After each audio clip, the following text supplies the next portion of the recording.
जनाब कैसे हैं सब। आज मैं आपसे 2026 के पीएसएल के उस सीजन की सबसे बड़ी कहानी पर बात करने जा रहा हूं जिसने पाकिस्तान क्रिकेट बोर्ड से लेकर सोशल मीडिया तक हर जगह एक तूफान खड़ा कर दिया। आप सब जानते हैं कि इस बार पीएसएल शुरू होने से पहले खबरें आई थी कि मुल्तान सुल्तान का नाम तारीख का हिस्सा बनने वाला है और एक ऐसी टीम की वापसी हो रही है जिसका मदाब बरसों से इंतजार कर रहे थे। जी हां, मैं बात कर रहा हूं सियालकोट स्टालियंस की। लेकिन इस पूरे मामले के पीछे क्या ड्रामा हुआ, कैसे एक टीम बिक कर भी वापस पुराने नाम पर आ गई और इसमें गौहर शाह का क्या किरदार है, आज मैं इस हवाले से आपको अंदर की कहानी बताता हूं। देखिए भाई, कहानी कुछ यूं शुरू हुई कि पीएसएल 2026 के लिए जब फ्रेंचाइज की रीसेल या मालकाना हकूक की बात आई तो एक नए खरीदार ने मैदान मार लिया। उन्होंने भारी रकम की बोली लगाई और मुल्तान सुल्तान की फ्रेंचाइज खरीद ली। जैसे ही डील फाइनल हुई, उन्होंने सबसे पहला धमाका यह किया कि इस टीम का नाम बदलकर सियालकोट स्टालियंस रखने का ऐलान कर दिया। सियालकोट के फैंस तो खुशी से निहाल हो गए, ऐसा लगा जैसे पुराना दौर वापस आ गया हो।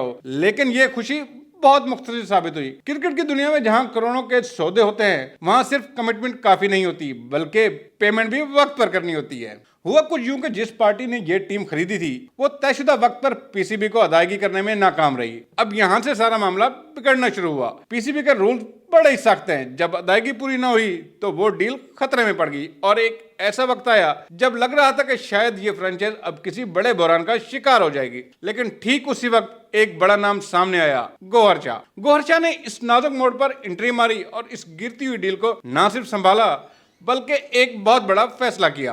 गौहर शाह ने इस फ्रेंचाइज के 99% शेयर खरीद लिए, यानी अब वो इस टीम के असल और सबसे बड़े मालिक बन गए। जैसे ही वो पावर में आए, उन्होंने सबसे पहले इस फैसले को रिवर्स किया जिसने सियालकोट के फैन को तो उम्मीद दिलाई थी लेकिन मुल्तान के फैन को उदास कर दिया था। गौहर शाह ने वाजे कर दिया कि मुल्तान सुल्तान अब सिर्फ एक टीम नहीं बल्कि एक ब्रांड बन चुका है जिसकी अपनी एक तारीख और पहचान है। उन्होंने फौरी तौर पर टीम का नाम सियालकोट स्टालियन से बदलकर दोबारा मुल्तान सुल्तान रख दिया। उनका मौक़िफ़ बड़ा क्लियर था कि मुल्तान के लोगों की मोहब्बत इस टीम की अब तक की कामयाबियों को हम जाय नहीं कर सकते। यार अब खुद सोचें, चंद ही दिनों के अंदर ये टीम एक बड़े माली बहरान से गुजरी, उसका नाम बदला, मालकान बदले और फिर दोबारा वही पुरानी पहचान वापस आ गई। मुल्तान के फैन के लिए तो ये किसी मौजे से कम नहीं था क्योंकि वो अपनी टीम को खोना नहीं चाहते थे। लेकिन दूसरी तरफ सियालकोट के फैन के लिए ये एक बड़ा धक्का था क्योंकि वो तो जश्न मना रहे थे कि उनकी टीम पीएसएल का हिस्सा बन चुकी है। गौहर शाह के इस इक़दाम ने जहां मुल्तान सुल्तान को माली तौर पर मुस्तहकम किया, वहीं उन्होंने पीएसएल के इस ब्रांड को भी बचाया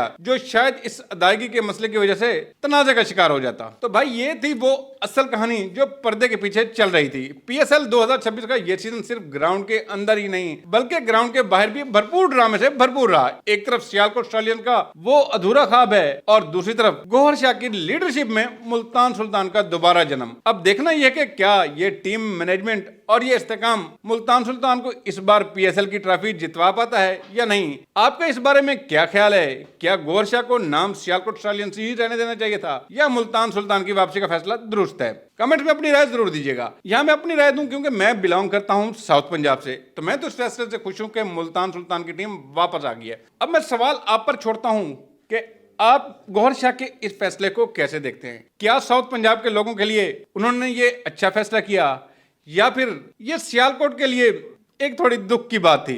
कमेंट में अपनी राय जरूर दीजिएगा।